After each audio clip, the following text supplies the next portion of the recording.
നഷ്ടപ്പെട്ടെന്നറിഞ്ഞിട്ടും ഒരിക്കലും നഷ്ടപ്പെടുത്താതെ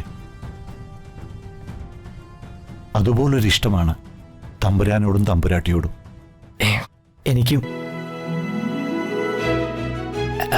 photo photo.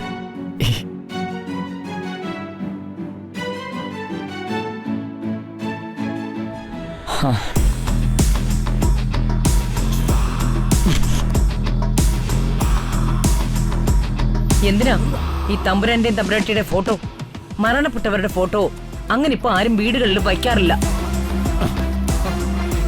ഇതങ്ങനെയുള്ള സാധാരണക്കാരല്ല, കൊട്ടാരത്തിലെ തമ്പുരാനും തമ്പുരാട്ടിയോ.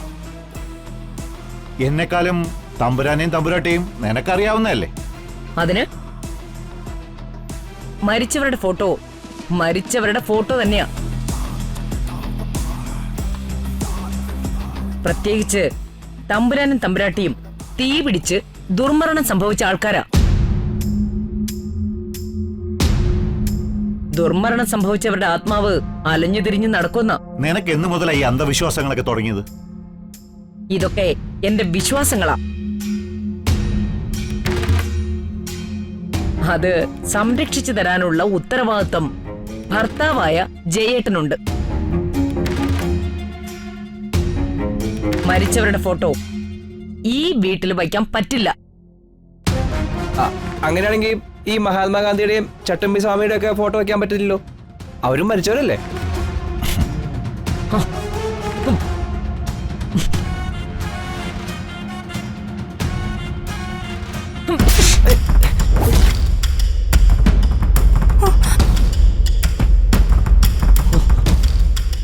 നിന്നോട് ഞാൻ അഭിപ്രായം ചോദിച്ചോ?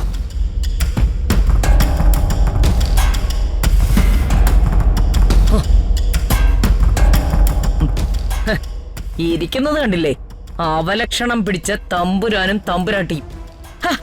ഈ മുഖം കണ്ടാലേ അന്നത്തെ ദിവസം പോക്കാം. നല്ല ഐശ്വര്യമുള്ള മുഖമാ തമ്പുരാനും തമ്പുരാട്ടിക്കും. മാഡത്തിന് കണ്ണാടി വെക്കാൻ സമയമായെന്ന് തോന്നുന്നു.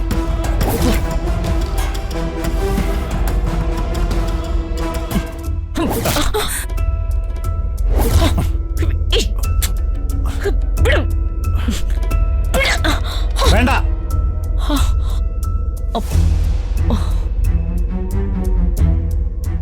ഈ ഫോട്ടോ ഇവിടെ വന്നിട്ടുണ്ടെങ്കിൽ അതിന് ചില ഉദ്ദേശങ്ങളൊക്കെ ഉണ്ട്. എന്തുദ്ദേശം? അതൊക്കെ വഴി അറിയിക്കാം. ഇപ്പോ ഈ തമ്പുരാന്റെയും തമ്പുരാട്ടിയുടെയും ഫോട്ടോ ഞാൻ ഇവിടെ തന്നെ സൂക്ഷിക്കും. അത് ഈ വീട്ടിൽ തന്നെ കാണും. ഇപ്പോഴും ഈ രമാനിലയം ജയരാമന്റെ പേരിൽ പ്രമാണം ചെയ്തതെന്നാണ് എന്റെ വിശ്വാസം. ഇനിയിപ്പോ അങ്ങനെ അല്ലെങ്കിൽ അത് ബോധ്യപ്പെടുത്തി തരാനുള്ള ഉത്തരവാദിത്വം ഭാര്യയ്ക്കുള്ളതാണ്.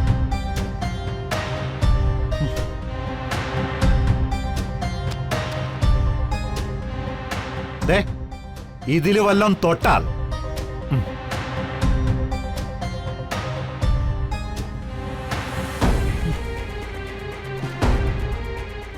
താനും വാ, ഇവിടെ നിന്നാ തനിക്കും വല്ലതും കിട്ടും.